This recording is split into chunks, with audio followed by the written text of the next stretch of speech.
voltando assim em estrutura, né? Eu fico pensando, putz, eu sou aqui dono da marca, eu quero CMO aqui, trabalho no marketing, eu quero investir nessa história de experiência do consumidor, de como é que eu aumento isso.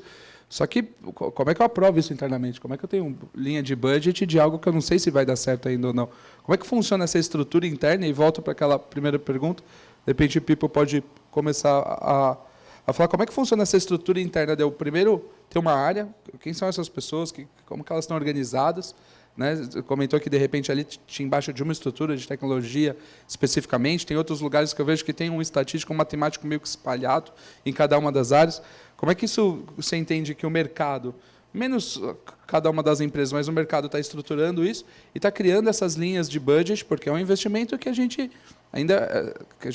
vai buscar esse ROI, a melhorar a experiência, que esse cliente vai deixar para a gente um custo de aquisição talvez menor, ou um ticket médio maior, ou um lifetime value melhor. É isso que a gente busca, mas a gente não sabe ainda se a gente vai conseguir. Como se aprova esse processo dentro da empresa e como que a gente estrutura essas áreas aí?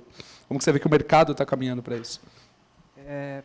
Eu vou falar do mercado financeiro, que eu acho que é o mais evidente, né? Eu acho que o mercado, o Itaú, o Bradesco, diversos outros bancos montaram o seu núcleo de startups. Acho que ali foi a licença poética de poder errar, né? Ali foi porque essas grandes corporações, cada movimento, cada teste, eles são extremamente blindadas quanto a risco, quanto a segurança, e já se tornaram grandes corporações. Então, é muito difícil qualquer movimentação. Tanto o Bradesco, acho que na hora que montou esse Next, ele transformou isso numa unidade completamente independente. Tinha uma pessoa ali que era comum, mas era uma unidade completamente independente e começou do zero. Então, assim... A reinvenção que você está falando é reinventar mesmo. Reinventar mesmo. Derruba e começa de novo. Mas Sim. Como não vai destruir um business que está faturando alto, Sim. começa um business novo. E pensando em grandes corporações, pensando no Itaú, é muito difícil para o usuário acordar com uma feature nova que bagunçou completamente aquilo que ele já está acostumado. Falando nisso, eu me recordo há 200 anos atrás, quando tinha um botão do Bradesco no UOL. Para você ter ideia, quando tiraram aquele botão, foi o maior índice de reclamação do UOL. Porque todo mundo estava habituado a entrar ali para entrar no Internet Banking. Isso em 2002. Eu lembro do case do Banco do Brasil, que veio com uma comunicação toda de Banco do João, Banco da Ana, Banco do Denis. Aí, quando mudou o online, que você acessava Banco do Brasil, lá estava escrito Banco do Denis, você parava e falava, hackearam minha máquina. E deu puta de um problema para o banco. Como comunicação na TV estava ótimo, quando virou usabilidade para o usuário, a casa caiu. O pessoal como estourou o saque deles, né?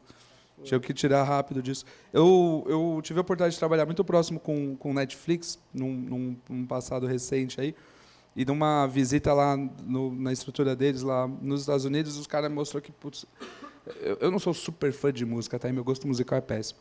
Mas quando você coloca aquela playlist que o Spotify, eu falei Netflix, né? Spotify. Então, fui lá visitar o Spotify. Quando você coloca aquela playlist que o Spotify te indica, é impressionante, como eu não conheço nenhuma daquelas músicas, mas todas elas caem bem no meu ouvido, né? E aí, nesse dia lá, eu falei, cara, como é que vocês fazem isso? E eles mostraram que tinha um algoritmo de uma startup que eles compraram, de novo, dentro do que você falou, e que esse algoritmo ele separava todos os tipos de som que existiam dentro de uma música.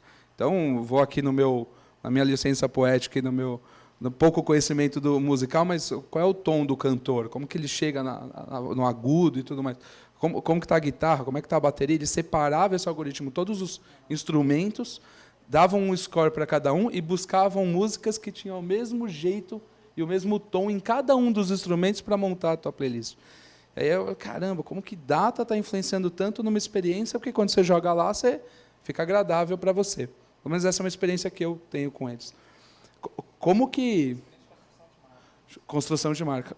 Como que inteligência artificial, machine learning, essa modelagem toda está atuando no mercado? Como que vocês estão vendo isso com relação a essa experiência do usuário, que traz esse benefício, essa satisfação dele de falar, caramba, ele me conhece, ele sabe o que eu gosto, o que eu não gosto.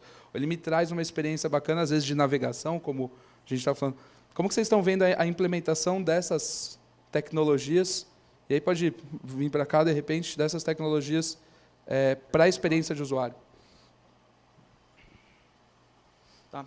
Só um último ponto na hora que você está falando da equipe, que você colocou, eu queria falar uma coisa que pode ser quase um ponto meio polêmico, assim, mas que eu enxergo que quando se monta e se prepara uma estrutura e uma equipe de pesquisa, vai cair no clichê de ser pessoas multidisciplinares, que vêm de diferentes backgrounds, mas isso é fundamental. Assim, eu acho que você conseguir entender como que tudo pode ser pesquisa, que uma fonte que você está lendo, que a pessoa que está fazendo, por exemplo, o nosso próprio time de UAU, que está ali no dia a dia das redes sociais, não só as pessoas que estão respondendo, eles são tuiteiros alucinados, eles são pessoas que entendem tudo que está rolando de meme no Facebook. E meme, gente, é pesquisa.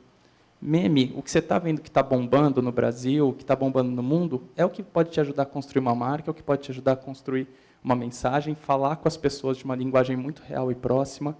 Então, uma pessoa que está ali, ó, na ponta do processo, no dia a dia, conhecendo todos os memes, até o estatístico que se formou em Harvard com neurociência na Sorbonne, embora a Sorbonne é humanas, né, sei lá.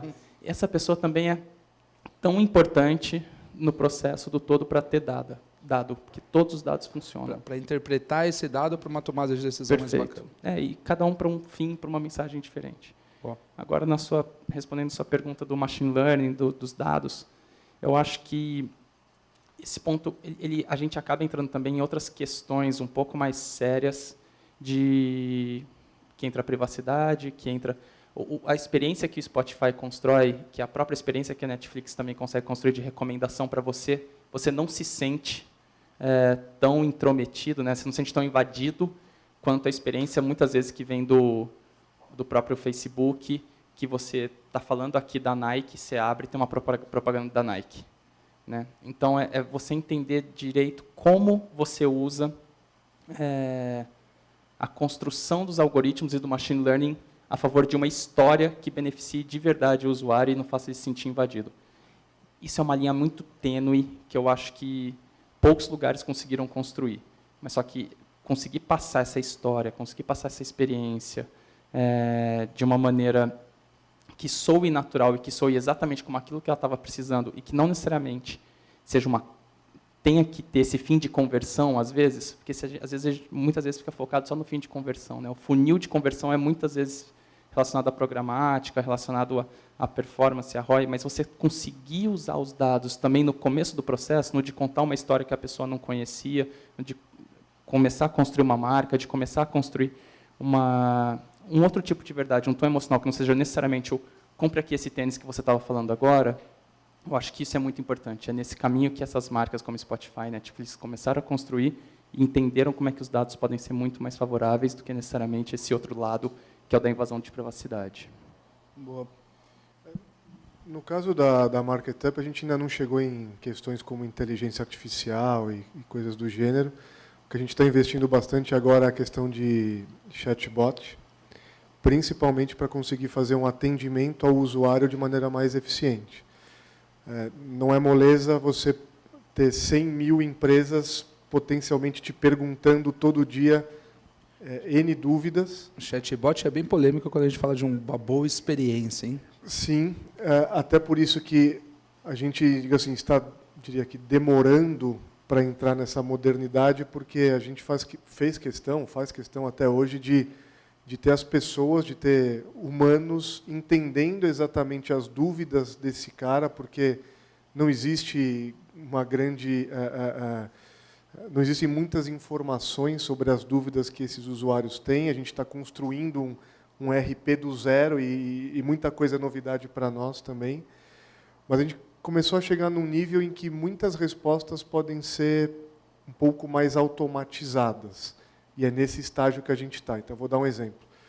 Hoje, a equipe da MarketUp, que são mais ou menos 10 pessoas que ficam respondendo aos usuários, eles respondem aproximadamente 2.000 tickets. Então, são 2.000 dúvidas desses N usuários da nossa plataforma. Para as dúvidas cabeludas do tipo, como é que eu cadastro aqui a minha matriz fiscal, que eu sou um restaurante? Puta, aí ainda a gente não conseguiu chegar num modelo automatizado. Mas tem muitas dúvidas que são superficiais, do tipo, a ferramenta é grátis mesmo? Então a gente já fala, cara, Sim ou não, né? esse As cara está respostas mais perguntando óbvias sobre ali. gratuidade, a gente já tem aqui falando qual que é o modelo da Marketup, a gente já pode mandar uma coisa realmente mais robotizada nesse sentido.